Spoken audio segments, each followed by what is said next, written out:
Mına buzağa ауырып жатыр. Короче, артынан аламайды. Міне тұра алмайды. Тыпырлап. Осындай жағдай болып жатса.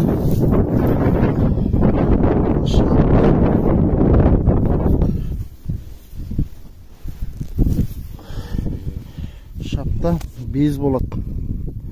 Мына жерін көрсеңіздер. Екі тал без болады. Екі жағында. Қолға ұсталады. Ұстайсыздар да. Плоскоус болса, плоскоуспен нышып тастайсыздар. Болмай баратса, ештеңе жоқ жайда, жоқ кезде аккуратно ұстап аласыздар да. Тіспен мұжып жібересіздер. Қазір мен мұждық. Тұрып көрінді. Бісміллә. Машалла.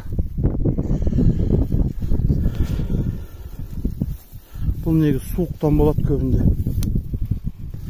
Біз ауларда көп ұстайды көктемнің кезінде. Бұл үлкен сиырларда да кезігеді. Үлкен сиырларда жатып қалса, тыпырлап жүре алмай. Онда осы безін. Енді әртүрлі айтады елдер. Бізде тышқаншық деп жатады мысал. Мына әжептәуір болып қалған бұзау болған. Туылғанына. Жүріп баратыр, біраздан кейін тағы көреміз енді.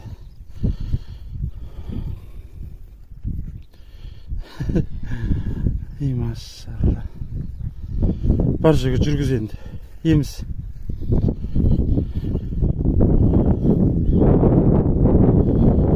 Екі шабынан безі сейітті.